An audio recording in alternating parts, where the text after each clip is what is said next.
Let's be friends. Have you not?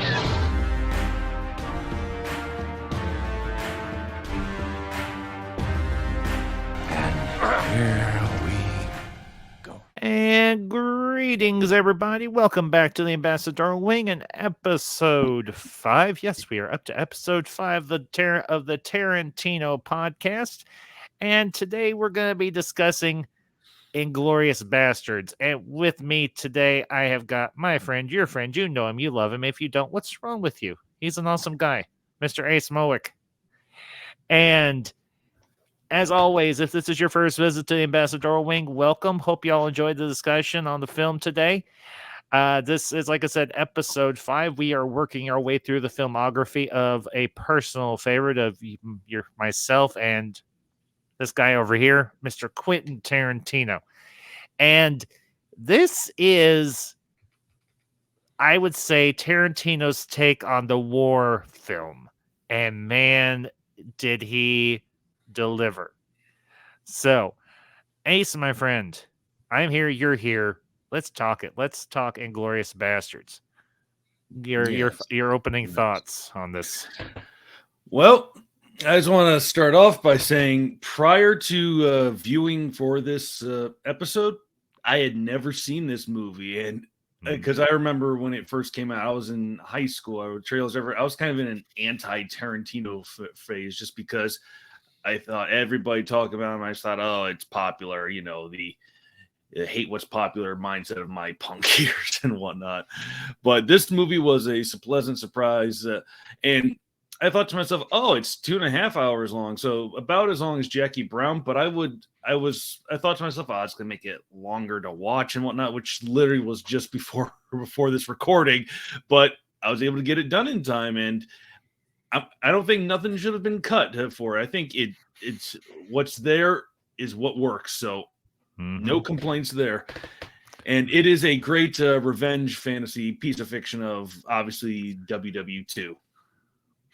Yeah, it's obviously a alternate history take on what could have happened during the latter years of World War II. It opens up in June of 1941, and a better cast you could not have asked for, not to mention a couple of returning cameos, voice cameos in particular by Mr. Samuel L. Jackson and Mr. Harvey Keitel, obviously.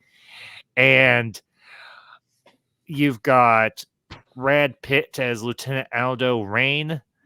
You've got Christoph Waltz as Hans Landa. Excuse me. And you've got Dinah Kruger as Bridget von Hammersmark. And of course, you've got the bastards. And of course, these guys are by no means bastards, but to the German army, oh yeah, they're ruthless definitely bastards. Yeah, Inglorious. And as a matter of fact, not just bastards, Inglorious Bastards. And this, for me, is, I would say, both one of Tarantino's most atmospheric, suspenseful, and linear films, because there's no jumping around. It progresses from point A to point B to point C to point D. And great film. Of course, you got a couple of cameos as well by Mike Myers or anything of Austin Powers fame and Shrek. And you've also got a future alum of the X-Men universe, namely Mr. Michael Fassbender, and as Lieutenant Hickok, I think his name is. And Hickox, yeah. And I can't remember the name of the actor, but we have I think a first appearance, at least to my eyes, of a alum of the MCU, namely the actor who played Baron Zemo as the Pride of a Nation. No pun intended. I believe his name is pronounced Daniel Bruhl, B-R-U-H-L. And that sounds about Daniel Bruhl. That sounds about right. But a very suspenseful, to kind of kick off everything to discussion, very suspenseful, almost Hitchcockian level suspenseful film. And Tarantino took his notes when he was studying the work of Mr. Alfred Hitchcock, I got to admit. And for me, there are like one or two scenes in this whole movie that are by no means suspenseful. Practically every moment of this film, you're sitting on the edge of your seats going, okay, what the hell's going to happen here? And he kicked off. Go ahead, Ace. Oh, I was just kind of like about to clear my throat, but yeah, I'll just interject with anytime Christopher Waltz is on screen, you could cut the tension with a knife. Yeah, absolutely. And Tarantino set the stakes early with the opening scene of this movie and everything, where he visits the dairy farmer, Monsieur Lepetit, if I remember correctly. And tension, stakes, suspense, menace. Hans Landa of the SS and Christoph Waltz's performance as this character, he nails it. Absolutely nails it. And this honestly kicked off his career in a lot of ways. Because I'm not saying this as to be dismissive, but I can't recall Christoph Waltz being anything before this. And honestly, he took this role and he ran with it, and he's gotten himself a pretty good career off the back of it. Of course, working with Tarantino, how could you not? Mm-hmm. He's deliciously evil. Oh, he's good at it. He's so damn good at it. And I mean, Jew Hunter. I don't like that. I don't like the title. I'm a detective. Yeah, you're a detective, but you also work for the SS and you work for the Nazis. Opportunistic sociopath is what I would, off the pop psychology, diagnose him as. Yeah, definitely. And that, for me, I mean, sociopath, and you see that sociopathic streak in him, especially towards the end of the movie, where he is in the same room as Bridget von Hammersmark, and he pulls no punches. He just wraps his hands around her neck and just squeezes. Because to him, she is a traitor to the German people and particularly to the Reich. But before to him, that's... Go ahead. Sorry. No, go ahead. Go ahead, Ace. You're fine. Go ahead. I was going to make a bad joke and before he had his hands around her neck, he had her hands around her foot, because you got to have that at least once in a Tarantino movie. You're not wrong. Yeah, Tarantino, I don't talk about it much, but obviously, yeah, Tarantino's definitely got a thing for feet. And you know what? Hey, as long as he doesn't do anything creepy or without permission, it's all good. I don't care. Yeah. You got a thing for feet, Quentin? Fine. You got a thing for feet. And hey, let's be honest here. Some of the women that he said in his movies that he's focused on their feet, he's picked some good ones. I mean, the first one of note, of course, is Bridget Fonda, and then you got Uma Thurman, and now you've got Diana Kruger, or Krug, I think was her. Was it Kruger or Krug? I can't remember. Kruger. No, I think it was Kruger. Yeah, Kruger. Yeah, I thought so. Obviously, no relation to the fictional slasher killer. But welcome to prime time. Sorry. No, it's okay. I would have done the same thing, but my Freddy Krueger voice isn't as good as some. Let me ask you, Ace. In terms of the suspenseful scenes in this movie, which do you think is peak? Which one do you think was the best? Or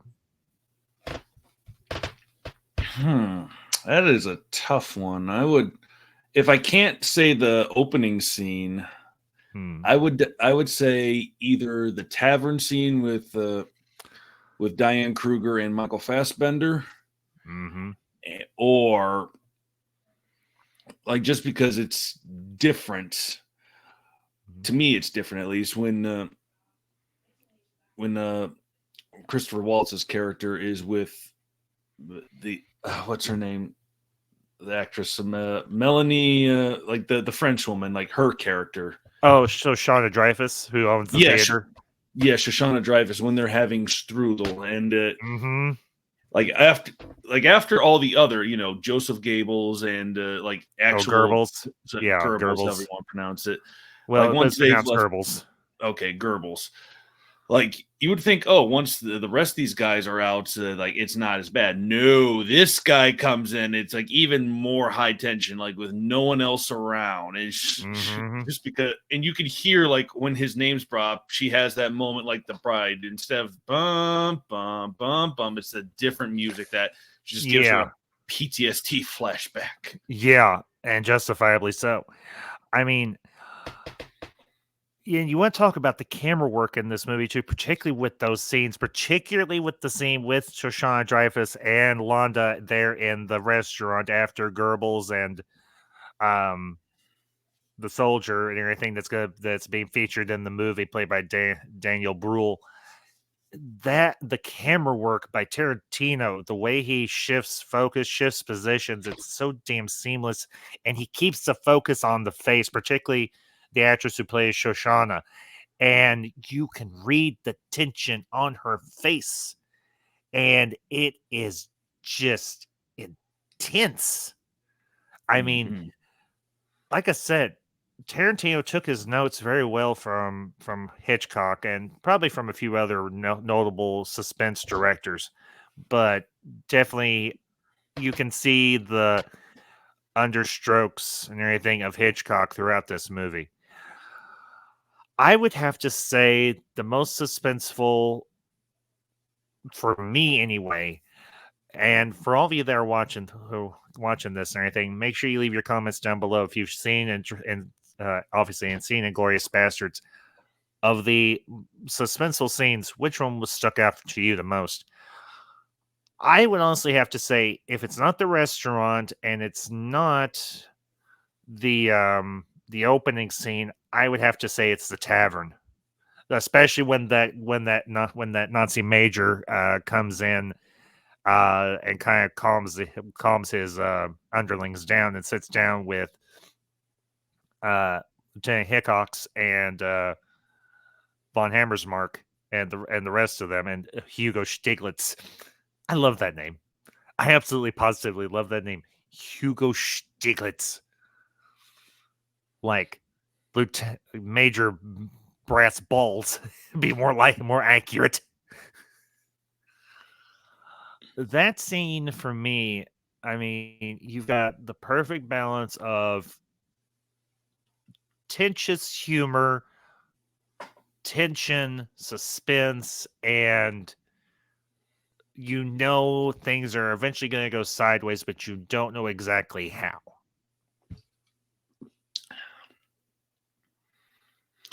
Yeah, and who'd have thought it would just be from one finger, because Fassbender went this instead of this for 3. Mm-hmm. Three here instead of 3 here. Who knew? Yeah. It just goes to show the little subtle things that just show cultural differences that it can be dead giveaways. Like someone would know. Well, I think we already talked about this, like regional accents. Someone from that's Cajun would notice, like, oh, you've got a Midwest accent, or you got a Chicago accent, or something like that. Yeah. And, speaking of accents, I got to admit, whoever worked with Brad Pitt on his dialect for that Tennessean accent, he nailed it. Absolutely, positively nailed it. Yeah. And a little detail I like, not to cut too far ahead, I like how later on when he's trying to, talk a different language, I won't say, but he's not even attempting to have the dialect, and you can hear, still a Tennessee accent. It's just like, yeah, which makes sense for his character. Yeah, because this is a guy born and raised in the foothills of Tennessee, or up in the hills of Tennessee, country boy. And I'm not saying that as to be by means derisive, because, well, I've got family myself from the hills of Kentucky and so on. So I'm not gonna throw shade at my own. But yeah, Aldo is out of his depth, unfortunately. And if only things hadn't gone sideways in that damn tavern. Mm-hmm. If that as they probably would have said back then, if that ditzy broad hadn't screwed things up and hadn't decided to have them meet in a freaking cellar or a tavern or anything that's in a cellar, that might have gone completely different. Yeah. Maybe. But she didn't But know, instead, really. yeah, but you know what? She might be a decent actress. We don't know how good exactly Bridget von Hammersmark is, but from her reputation in the movie, we can wager that she's a good one. But in terms of logistical brains, in terms of being a double agent spy, she kind of stinks. Yeah. I mean, she's pretty to look at, but in terms of brains, she seems to be lacking just a little. Go ahead. Oh, no. I wasn't.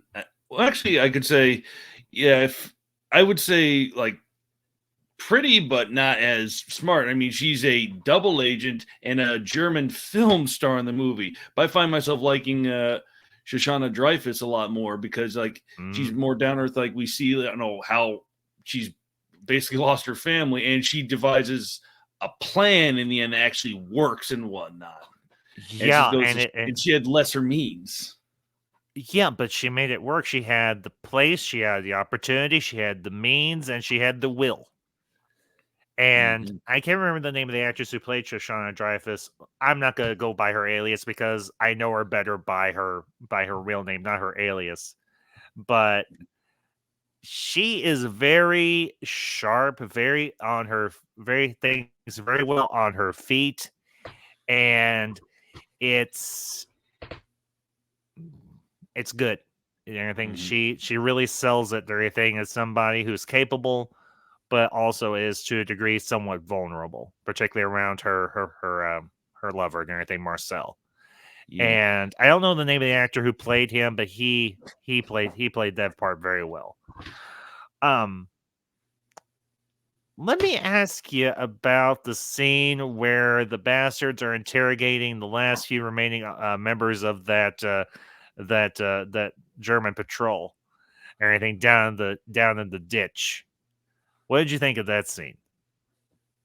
Because that's where they introduced the Bear Jew. That's where they introduced Hugo Stiglitz and so on. Definitely a very memorable scene. Like everyone could probably use it. If they could name one scene, probably be that one, I would imagine, or at least most of the YouTube film buff community. That'd be the first scene they think of when they hear the name Inglorious Bastards. And just seeing like the brutality of like one guy tries to run off, instantly shot, and the Jewish bear Jew coming out, like hearing that bat just smacking against the floor or the wall or whatever. It's like, ooh, tension rising, and it's just so satisfying. We just beats that Nazi. And I find that satisfying because, you know, I hate Nazis. Who doesn't hate Nazis? And my people were persecuted by Nazis. So I don't know if, well, as far as I know, I don't have any Jewish or, as far as I know, I don't have a lineage or anything in any of the races that might have been.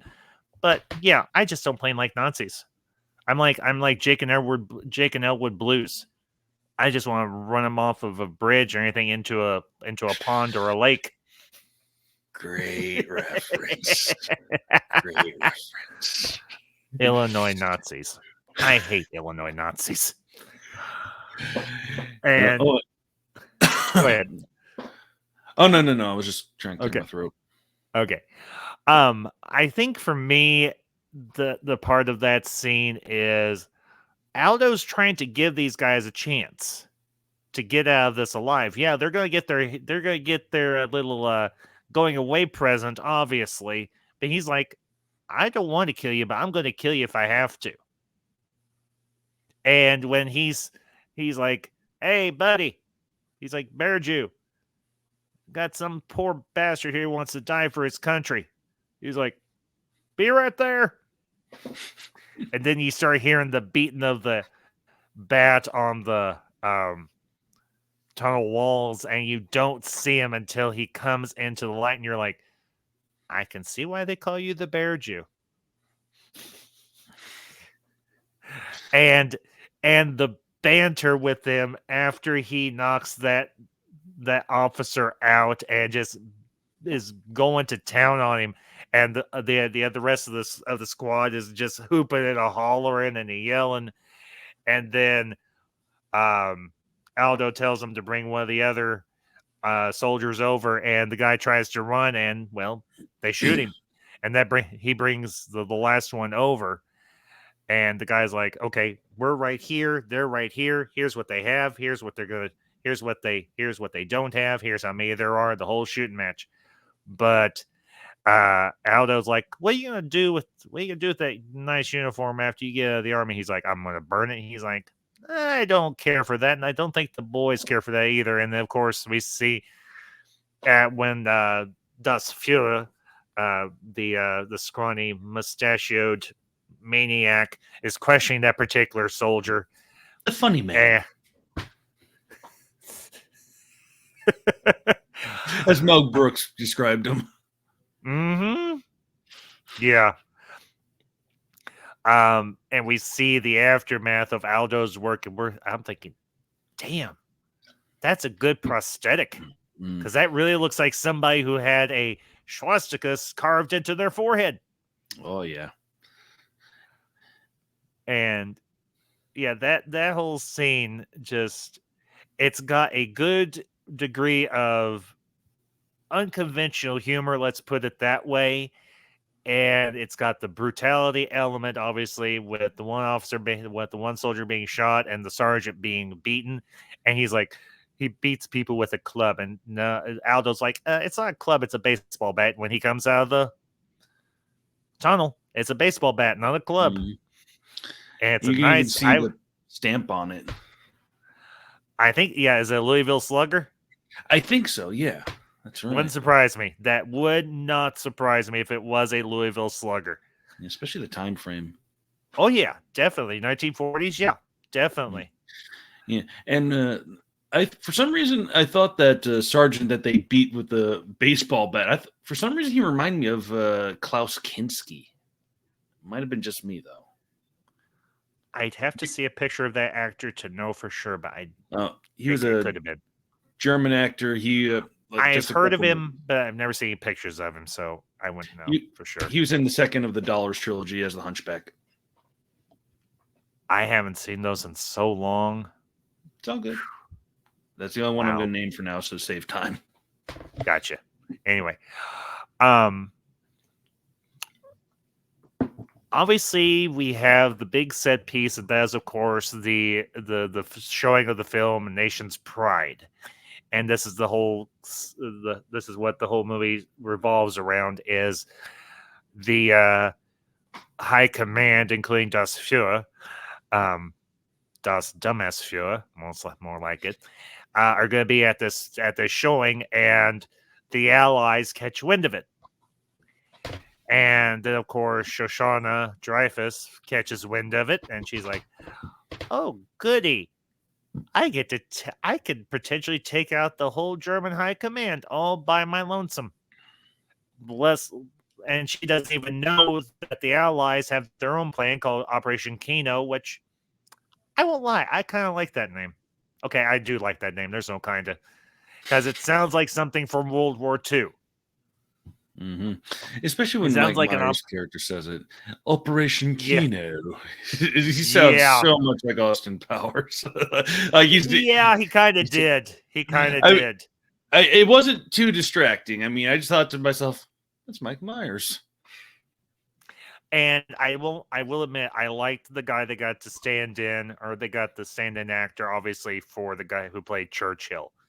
Because you look at that guy and you look how he's sitting. He's got the cigar. He's got the glass of brandy or whatever. He's got the cane. I'm like, yep, that's Churchill.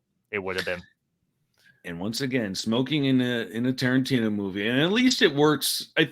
Because all his characters in all his movies smoke, but it seems less like to prove how cool these characters are. It's more just commonplace because everybody smoked back then as well. Yeah.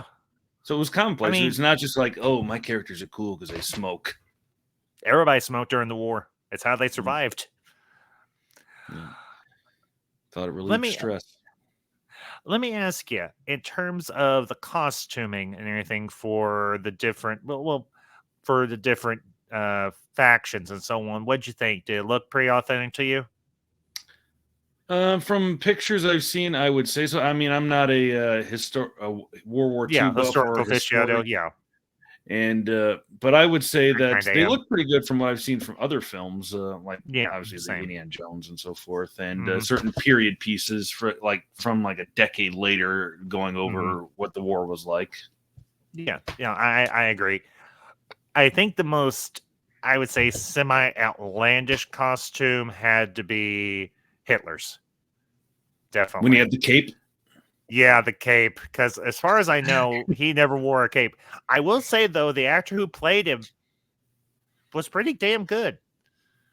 He had the mania. He had the ranting. Granted, he didn't rant as much as I think he.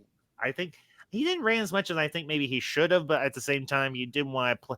I think Tarantino didn't want to play it too comically because yeah, we know from historical record and from eyewitness account he could go on a rant in the flip of a hat. But I liked that they played it down just a little bit, and you didn't really see the mania or the bloodlust and everything until the showing of the movie, and he's laughing when Daniel Bruhl's character is shooting all the soldiers and so on, and you're like, damn. Was he really? Did he really laugh during movies where people are getting killed? And I'm thinking, oh yeah, it's Hitler. He probably did. What am I saying? The I man only was a do. blood maniac. I only laugh when people in the Planet of the Apes movies dies because die humans.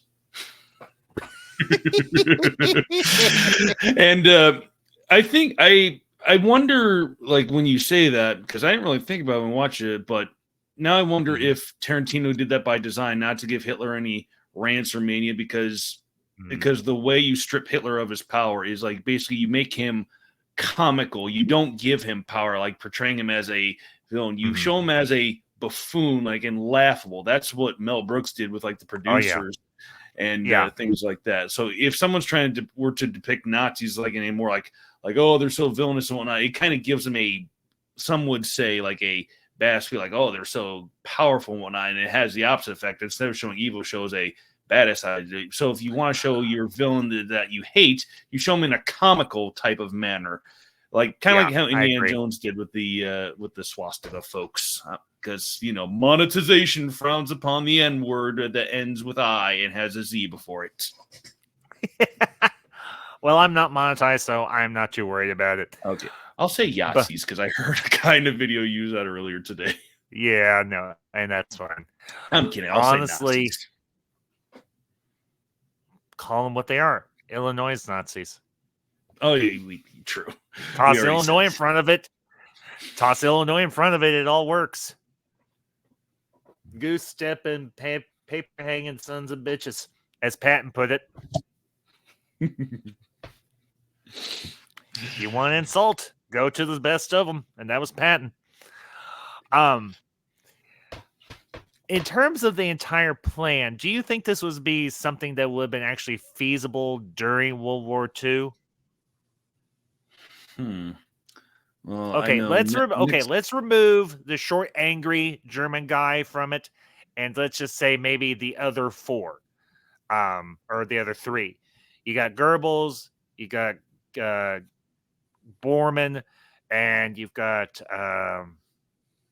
Goering. I think is Hermann Goering. Yeah. Well, just from the side of like the Americans' plan, Mm-hmm.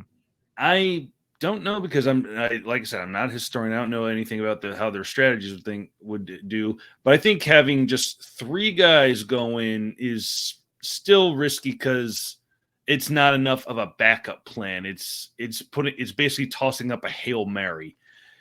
And especially with dynamite strapped to their ankles, with timers ready to go, I think I'm not so sure if that would be plausible. Like when you asked me, I didn't even think about it during the movie, but I could see more so like just infiltrate, assassinate at point blank range with guns, and then and basically if you get killed, you get killed. And although I couldn't even comment on what. For a mission of that type, if they're willing to, if the soldiers would be willing, like, okay, I'm willing to go out with a suicide mission, essentially. Yeah, but here's the thing: you take out those three, you put a big clinker in Mr. Short, angry German guy's plans. True. So the dynamite on the ankles, not so much, but basically, like if they had guns and whatnot, and maybe some grenades, plausible. Well, yeah, but here's the thing: if you remember, two of the guys, they work their way to the box and everything where Goebbels and Hitler are at, and they take out the guards, and then they take out Goebbels and they take out Hitler, and then they just get their grease guns or their I can't remember the name of the gun specifically. I think those are MP40s. Yeah, MP40s, and they just start mowing the place down, and they're like, "Why is the place on fire?" And then they see, "Oh, okay, somebody else had an idea too." Okay, cool. A happy coincidence. Yeah, very happy because one, you got the explosives, and two, you got the fire that Shoshana Dreyfus and her fella Marcel and everything set with all that highly flammable nitrate film stock. Yeah, so I know, like you kind of correct me, like they did do shooting, but my point is just whether they'd have come in with dynamite strapped to the legs. I don't know. I don't think so. And they seem to, be a Hail Mary. I would imagine they would plant the bombs somewhere like where structurally. I don't know. But what do I know? Well, here's the thing. A theater that size, because this is a small one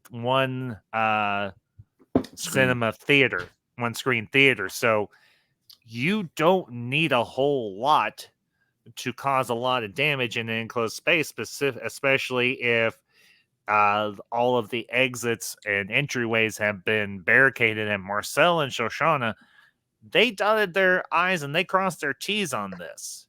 They really nailed it to everything. And it couldn't have gone off better. The only clinker was the fact that she didn't live to see it because, well, what's his face? The Pride of the Nation, Mr. Daniel Bruhl and everything, the character he was playing, Zoller, decided to barge his way into the projectionist room. And she's like, okay, fine, close the door. And he's like, are you serious? She's like, did I stutter? Close the damn door. And he goes to close the door. She pulls her little holdout pistol out and plugs him 3 times. Unfortunately, it didn't kill him. Well, it didn't kill him right away because unfortunately he ends up shooting her, which sucks. But the entire sequence where the plan is coming together and you're still wondering, okay, is this going to work? Because any one thing goes haywire and the jig is up. Yeah, and that reminds me because like how it with all the suspenseful scenes, like how we go to obviously the main one's the tavern, and then obviously the big plan of Project Kino. It reminds me of, I thought it works kind of like a heist movie. Like you have this big plan, you think, okay, we got all our bases covered, everything's going according to plan. Something happens that throws a wrench in the gears, and it does, and you think, oh no, it's not going according to plan, and you have to basically improvise to get it back on track so it's still a success. And that I attribute that to basically description of how a heist movie works, or a heist story works, to Chuck Dixon, as he describes in his podcasts. Like I said, this is not a heist movie, but it kind of functions where the plan goes wrong, but they manage to make it succeed. And it's like a caper. Caper. Okay, that'd be a better way of putting it. Yeah, this is like a caper. I'm trying to think of a similar. Oh, I can tell. Okay, It's actually a World War II movie. They actually did a sequel to it. Force 10 from Navarone, if you've ever heard of it. I don't think I have. I know the Guns of Navarone. I saw that a long That's time ago. it, Guns of Navarone, because Force 10 was the sequel to it, and it actually had Harrison Ford in it and Robert Shaw, I think. Really? Yeah. I didn't know it had a sequel. It's one of those. It's kind of one of Ford's lesser known roles, but yeah, if I remember correctly, him and Robert Shaw were in Force 10 from Navarone. Then, of course, there's the Guns of Navarone. There was a lot of caper movies done around the period of World War II. That's two of them. Another one that I'm aware of is, of course, it's one I've actually got and everything. I just haven't gotten around to watching. Is Kelly's Heroes, with Clint Eastwood, Telly Savalas, the late great Donald Sutherland. That's the big three I can think of. There's a lot more in there, but that's anything. It's kind of a similar vein. Here's a more contemporary one, Three Kings, with Mark Wahlberg, George Clooney, and Ice Cube, I think it is. And everything where they play three soldiers over during the first Iraqi war, and they're going after a stash of gold. So interesting. That's more of a heist movie, but it does have a caper aspect to it, so to speak. So, I know I kind of mentioned this earlier. What did you think of Tarantino's camera work in this one compared to some of his other films? Do you think it's comparable, or does he seem to have learned and he's kind of streamlined what he's been doing since, like Reservoir Dogs? I would say that he's streamlined because I didn't really notice the camera work, and I think that's the sign of good camera work when you don't even really notice it. Because the only time I really noticed the camera work was like when two of the bastards, are trying to sneak up into Hitler's booth, and you do see the camera pan, and like that's the only time I really noticed the camera work, and it might have just been me overthinking, like, oh, movement of camera. Like the other times, like, because it does move more than once, and I just didn't notice it. It just felt like in that one moment. So I think Tarantino definitely had some great camera work in this movie because, like, you can barely notice it other than, like, maybe, like, not just that specific scene, but maybe someone else could say, oh, I noticed this scene as well. And we don't see that low angle, like, shot from inside the trunk in Reservoir Dogs and Pulp Fiction type of what can be considered a trope by some people, because he's done it in a couple films, I think. Yeah, but I'm pretty sure he did not do it in this one. The thing that I noticed was it didn't become repetitive because it was always visually distinctive. There was 3 or 4 sequences in this movie where you had 2 people sitting at a table or in a booth or something to that effect. And it was just one person and then another. Or in one particular instance, when it was in the tavern, you had a group of people, but he seemed to focus on one particular person. And even though you had so many other people, he was drawing you. He's like, I want you to pay attention to this person, what they're doing, how they're behaving, what their facial expression is, how their body posture is, and so on.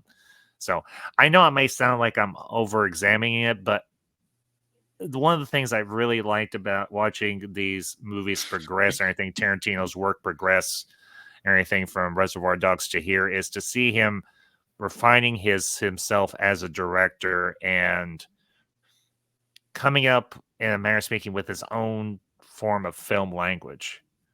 And I think this is one of the movies where he really put his stamp on what is a Tarantino-esque shot.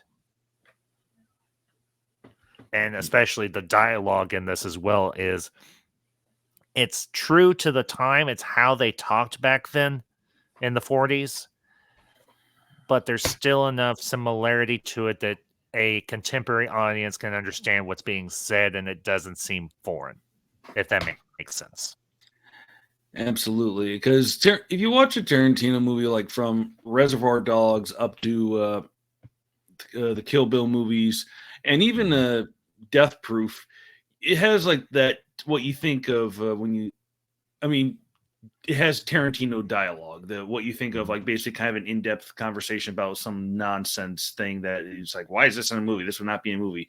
Like this movie sounded like what you would expect, like people in the 1940s that were like involved in the war or like maybe under German occupation to talk, even if you never lived it. Like it sounds more natural. Yeah, absolutely. There is one scene we haven't gotten to, and it's not by any means deliberate or anything, and that's, of course, the big scene between Hans Landa, Aldo, and the little man. Everything, and this is kind of the crux of the whole movie in the manner of speaking, aside from, the destruction of the cinema. Why don't you lead, if you want to, Ace, why don't you lead off with that one? I'm trying to think what to say, and we are referring to the scene with Little Man and Aldo, right? Like with Hans, and they've been captured by Landa. Yeah. Okay. I was just, you forgot to say Aldo. I thought, wait, is there a different scene? But yeah, that scene where Hans is just basically thinks, oh, I've got you guys, like kind of relating to the dialogue thing. This is, you could probably argue, someone could argue that Hans's dialogue doesn't sound natural, but he sounds like a conniving guy who might talk in such a manner. Like he has the way he speaks to someone, he will only say in such an eloquent way because he has such confidence in what he's saying. Like because he feels like I've got all bases covered. I see what you're trying to do with your chess pieces, but I've done this other thing where I'm actually 10 steps ahead of you in the game. You can't possibly overcome this. So you have no choice but to surrender to me. And you think that, wow, but Brad Pitt's character, who's actually been pretty competent guy, he seems like he's just all out of options at this point. Like he's been captured, his buddies have basically died, and his other buddies captured with him. He's got no other options. And you just think, is he really going to give in? It's just like, oh no. Sorry, like, you kind of broke up there, bud.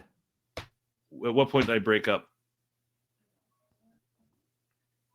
Am I audible now? Yeah, I can hear you now. Okay. But the scene where you just think it's all good.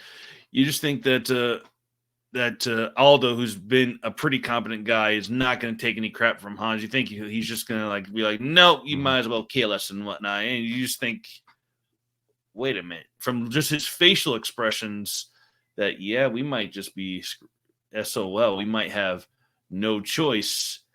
And you're thinking, oh man, he's actually going to do what Hans wants. And you just think, no, he's gonna do an Aldo thing. Then it cuts away to a separate scene, then cuts back to Hans talking over the radio. It's just like, what? You're actually kind of mind blown. Like, oh, Aldo, I didn't expect that. But but here's the thing. Even if they had taken out the other guys from Aldo's unit, there's still Shoshana's plan, which actually turned out to be more effective in the long run than Operation Kino. Not that Operation Kino didn't fulfill what it was meant to do, and that was to take out the German high command. It did, because the two guys or anything took out Hitler and Goebbels, and the rest got taken out with the fire, and then ultimately with the whole cinema going kablooey from the dynamite. So it was kind of a joint operation, but here's the thing. Landa didn't pick up on that was Shoshana Dreyfus that he was talking to in the restaurant.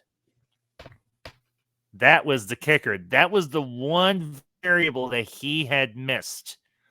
And if he had pulled that trigger and not missed her, it might have turned out differently, but his overconfidence in that particular moment came back to bite him in the ass. And I think to myself, like from that strudel scene, like when he's like, I'm trying to remember something, but it seems to escape my thought. Must not have been important. I think, what was he thinking? In no way he could have thought, this is Shoshana Dreyfus, because I don't think he ever saw her face in that opening scene. So how did she know what she looks like? And just for the record, the actress who played Shoshana was Melanie Laurent. I probably butchered that. Okay. It's French name. No, but, that sounds about right. Yeah, Melanie Laurent. That sounds about right. It's like Lauren with the T at the end. So Laurent, I'll just say. Yeah, But, it's a French name. So yeah, you said it right. Maybe a yeah, little more. Go ahead. No, I was just probably like Laurent. Roll the R or something. Don't roll it that much. I can tell you later because we had some friends from college or anything that actually were originally from France. But yeah, that right there for me is like I watched when I watched this the other night, I was like, why did I get the feeling that's gonna bite him in the ass? And then sure enough, it didn't just bite him in the ass, it bit everybody in the ass in a royal fashion. And then of course you've got the sequence where they get released.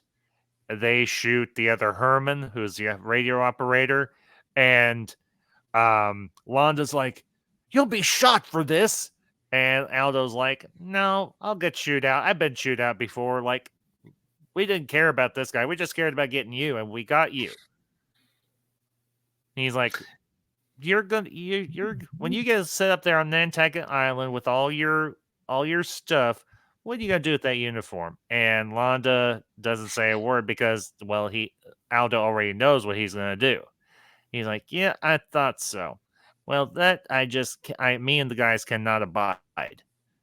And you actually see it this time. You see the cuts. Now, granted, you saw the cuts in the ditch scene, but you really see him going to town. Now, obviously, it's a prosthetic, and obviously, it's Christoph Waltz giving a very convincing performance of somebody having a bow. Now, here's the thing. It's a Bowie knife, not a Bowie knife. A Bowie knife. And I think, to quote a favorite film of mine from the 1980s, that's not a knife. This is a knife. And that's a knife that Aldo had. And seeing him dig that sucker into that dirty fascist bastard's forehead, the only thing that would have been better is if Aldo had been able to do that to the short, angry German guy. Mm-hmm. But at least his two buddies riddled him and Gables with loads of bullets, and not just once, but even on the ground. And you see him turn into basically Swiss cheese, which is even more satisfying. And then he gets turned into charbroiled Swiss cheese, and then he gets turned into confettied Swiss cheese. So he gets shot, he gets burned, he gets barbecued, and he gets blowed up. Yeah, couldn't have happened to a more horrible guy. Yeah, and one thing that could have made Londa suffer, I would just assume, obviously they couldn't scalp him necessarily because that would have killed him, but they could have done the swastika and maybe castrate. Maybe. Damn, that would have been brutal. Well, yeah, I mean, you got to take something else away from him. Yeah, but here's the thing. What woman's going to want a guy that's got a swastika carved into his forehead? One woman's going to look at him and go like, no, I'll pass, thanks. Never underestimate a prostitute's love of money. I'd like to think that even a prostitute wouldn't stoop that low. But he can wear a hat the whole time. He'll have to wear a hat for the rest of his natural life. He'll never be able to take it off in restaurants. And they'll be like, sir, you're going to have to leave. Why? Why do you think? Like, damn you, Aldo. You ruddy redneck. But even if it was covered up, just the psychological scarring of feeling that pain of it cut into you, like you're basically held down, just feeling everything. Mm-hmm. Especially after being defeated in such a manner. Mm-hmm. Just saying that you think you won. No, we could still F with you, and you're just gonna have to take it. Take it like a bitch. So let me ask you, ranking this against Tarantino's other films, what score would you give this? What would you give Inglorious Bastards? Compared to the ones we've reviewed? Mm-hmm. So far. I would rank it above Reservoir Dogs, but below Kill Bill. And I think that's question. How far low? Okay, we've done 5 movies thus far. Out of the 5 we've done, where would you put Inglorious Bastards on that list?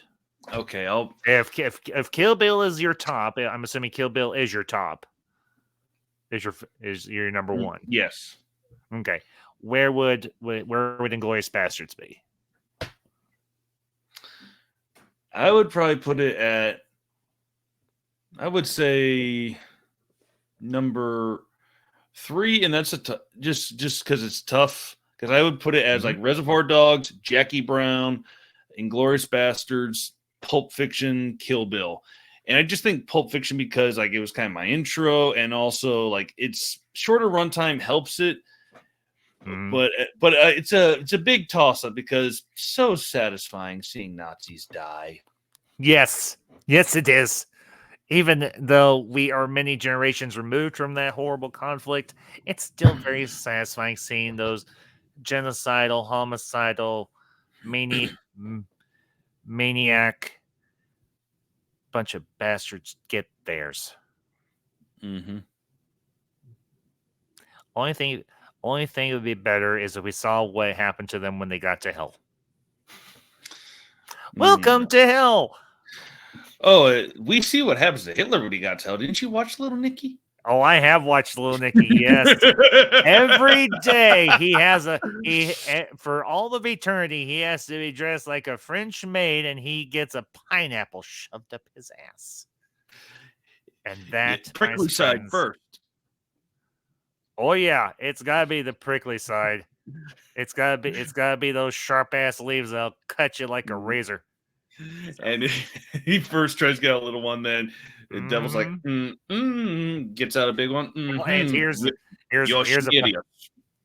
a fun fact: who plays the devil in that movie but Mr.